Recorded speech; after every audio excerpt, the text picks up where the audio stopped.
जय माता दी। जन्मे जी ने पूछा कि अभी तक मैंने जितना सुना है सभी शास्त्रों में यही निर्णय विद्यमान है कि मृत व्यक्ति ही स्वर्ग प्राप्त कर सकता है। मानव देह से ब्रह्मलोक में जाना संभव नहीं, और फिर एक बार गए भी तो स्वर्ग से पुनः इस मृत मनुष्य लोक में पहुंच पाना कैसे संभव हो सकता है। हे विद्वन, हे व्यास जी, महाराज रेवत जिस तरह ब्रह्मा जी से अपनी कन्या के लिए वर पूछने की इच्छा से वहां गए थे, ये बताकर मेरे इस संदेह को दूर कीजिए। व्यास जी कहते हैं, हे राजन, समेरु पर्वत के शिखर पर ही इंद्रलोक, वाहिनी लोक, संयमीपुरी, सत्यलोक, कैलाश और वैकुंठ, ये सभी लोक प्रतिष्ठित हैं। वैकुंठ को ही वैष्णव पद कहा जाता है। जैसे धनुष धारण करने वाले कुंती पुत्र अर्जुन इंद्रलोक गए थे और वे इसी मनुष्य शरीर से उस इंद्रलोक में 5 वर्ष तक इंद्र के सानिध्य में रहे, उसी प्रकार ककुस्थ आदि अन्य प्रमुख राजा भी स्वर्गलोक जा चुके हैं। इसके अतिरिक्त महाबलशाली दैत्य भी इंद्रलोक को जीतकर वहां पहुंचकर अपनी इच्छा के अनुसार रह चुके हैं। पूर्व काल में महाराज महाभीष्म भी ब्रह्मलोक गए थे। उन नरेश ने परम सुंदरी गंगा जी को आते देखा। हे राजन, उस समय दैवयोग से वायु ने उनके वस्त्र उड़ा दिए, जिससे राजा ने उन सुंदरी गंगा को कुछ अनावृत अवस्था में भी देख लिया। इस पर काम से व्यथित राजा मुस्कुराने लगे और गंगा जी भी हंस पड़ी। उस समय ब्रह्मा जी ने उन दोनों को देख लिया और शाप दे दिया, जिससे उन दोनों को पृथ्वी पर जन्म लेना पड़ा। दैत्यों और दानवों से पीड़ित सभी देवताओं ने भी वैकुंठ में जाकर कमलाकांत जगतपति भगवान विष्णु की स्तुति की है। अतएव हे नृपश्रेष्ठ, इस विषय में किसी भी प्रकार का संदेह नहीं करना चाहिए। हे नैराधिप, पुण्यात्मा, तपस्वी और महापुरुष सभी लोकों में जा सकते हैं। हे नरेंद्र, हे राजन, जैसे पवित्र सदाचरण की ही ब्रह्मादि लोकों में जाने का कारण है, वैसे ही पवित्र मन वाले यजमान लोग भी यज्ञ के प्रभाव से वहां पहुंच जाते हैं। जन्मे जी बोले, महाराज रेवत सुंदर नेत्रों वाली अपनी पुत्री रेवती को साथ में लेकर ब्रह्मलोक पहुंच गए। उसके बाद उन्होंने क्या किया? ब्रह्मा जी ने उन्हें क्या आदेश दिया और उन रेवत ने अपनी पुत्री किसे सौंपी? हे ब्राह्मण, अब आप इन सारी बातों का विस्तार पूर्वक मुझसे वर्णन कीजिए। व्यास जी कहते हैं, हे महिपाल, सुनिए। जब राजा रेवत अपनी पुत्री के वर के विषय में पूछने के लिए ब्रह्मलोक पहुंचे, उस समय गंधर्व लोगों का संगीत हो रहा था। वे अपनी कन्या के साथ कुछ देर तक सभा में रुककर संगीत सुनते हुए परम तृप्त हुए। पुनः गंधर्वों का समाप्त हो जाने पर परमेश्वर ब्रह्मा जी को प्रणाम करके उन्हें अपनी कन्या रेवती को दिखाकर अपना आशय प्रकट किया। राजा बोले, हे देवेश, ये कन्या मेरी पुत्री है। मैं इसे किसको प्रदान करूं, यही पूछने के लिए आपके पास आया हूं। अतः हे ब्राह्मण, आप इसके योग्य वर बताएं। मैंने उत्तम कुल में उत्पन्न बहुत से राजकुमारों को देखा, परंतु किसी में भी मेरा चंचल मन स्थिर नहीं हो रहा। इसीलिए हे देवेश, वर के विषय में आपसे पूछने के लिए यहाँ आया हूँ। हे सर्वज्ञ, आप किसी योग्य राजकुमार वर के विषय में बताइए। ऐसे राजकुमार का निर्देश दीजिए जो कुलीन, बलवान, समस्त लक्षणों से संपन्न, दानी और धर्मपरायण हो।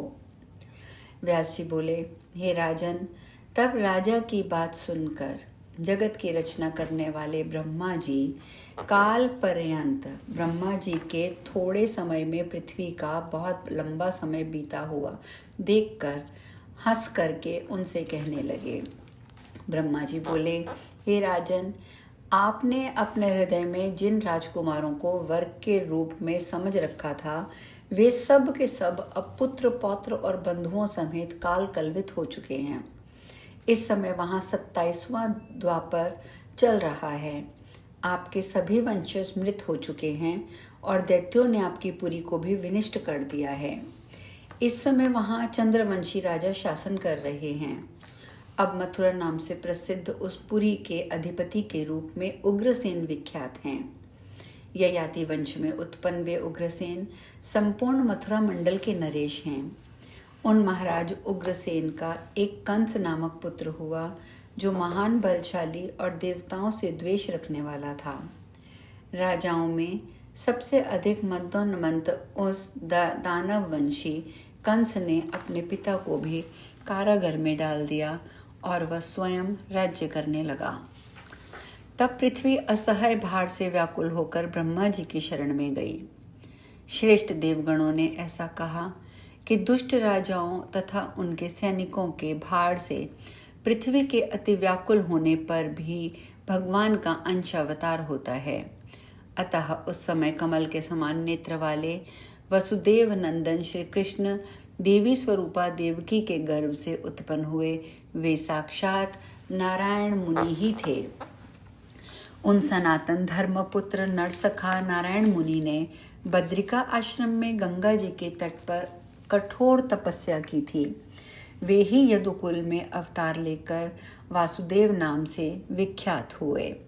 हे महाभाग, उन्हें वासुदेव भगवान श्री कृष्ण ने पापी कंस का संहार किया। इस प्रकार उस दुष्ट राजा को मारकर उन्होंने अपने पिता उग्रसेन को संपूर्ण राज्य दे दिया। कंस का श्वशुर जरासंध महान बलशाली तथा पापी था। वह अत्यंत क्रोधित हो मथुरा आकर श्री कृष्ण के साथ आगे आवेगपूर्वक युद्ध करने लगा। अंत में श्री कृष्ण ने उस महाबली जरासंध को युद्ध में जीत लिया। तब उसने सेना सहित काल यवन को कृष्ण के साथ युद्ध करने के लिए भेजा। महापराक्रमी यवनाधिप काल यवन को सेना सहित आता देख कृष्ण मथुरा छोड़कर द्वारका को चले गए। भगवान श्री कृष्ण ने कुशल शिल्पियों के द्वारा बड़े बड़े दुर्ग बाजारों से सुशोभित उस नष्ट भ्रष्ट पुरी का पुनः निर्माण करवाया और उसी पुरी का जीर्णोद्धार करके प्रतापी श्री कृष्ण ने उग्रसेन को वहाँ का अपना आज्ञाकारी राजा बनाया। तत्पश्चात यदुश्रेष्ठ श्री कृष्ण ने उस द्वारकापुरी में यादवों को भलीभांति बसाया। इस समय वे वासुदेव अपने बंधु बांधवों के साथ द्वारका में रह रहे हैं। उनके बड़े भाई बलराम हैं। हल तथा मुसल को आयुध के रूप में धारण करने वाले वे शूरवीर बलराम शेष के अंशावतार कहे गए हैं। वे ही आपकी कन्या के लिए उपयुक्त वर हैं। अब आप वैवाहिक विधि के अनुसार शीघ्र ही संकर्षण बलराम को कमल के समान नेत्रों वाली अपनी कन्या रेवती सौंप दीजिए। हे नृपश्रेष्ठ, उन्हें कन्या प्रदान कर आप तप करने के लिए देवोद्यान बद्रिका आश्रम चले जाइए, क्योंकि तप मनुष्यों की सारी अभिलाषाएं पूर्ण कर देता है और उनके अंतःकरण को पवित्र बना देता है।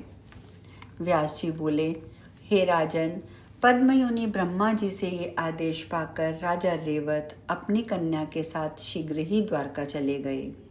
वहां उन्होंने बलराम जी को शुभ लक्षणों से संपन्न अपनी पुत्री सौंप दी। इसके बाद सुदीर्घ काल तक कठोर तपस्या करके वे राजा रेवत नदी के तट पर अपना शरीर त्याग कर देवलोक चले गए। राजा बोले, हे भगवान, आपने ये तो महान आश्चर्यजनक बात कही कि राजा रेवत कन्या के योग्य वर जानने के उद्देश्य से ब्रह्मलोक गए और उनके वहां ठहरे हुए 108 युग बीत गए, जब तक वह कन्या और वे राजा वृद्ध क्यों नहीं हुए, अथवा इतने दीर्घ समय की पूर्ण आयु उन्हें कैसे प्राप्त हुई। व्यास जी बोले, हे निष्पाप जन्मेजय, ब्रह्मलोक में भूख, प्यास, मृत्यु, भय, वृद्धावस्था तथा ग्लानि, इनमें कोई भी विकार कभी भी उत्पन्न नहीं होता। जब राजा रेवत वहाँ से सुमेरु पर्वत पर चले गए, तब राक्षसों ने शर्याति वंश की संततियों को नष्ट कर डाला। वहाँ के सभी लोग भयभीत होकर कुछ थली छोड़कर इधर उधर भाग गए। कुछ समय के पश्चात शुभ नामक मनु से एक परम ओजस्वी पुत्र उत्पन्न हुआ। इक्ष्वाकु नाम से विख्यात वे ही सूर्यवंश के प्रवर्तक माने जाते हैं। नारद जी के उपदेश से और उनसे श्रेष्ठ दीक्षा प्राप्त करके उन्होंने वंश वृद्धि के उद्देश्य से भगवती के ध्यान में निरंतर संलग्न रहकर कठोर तपस्या की।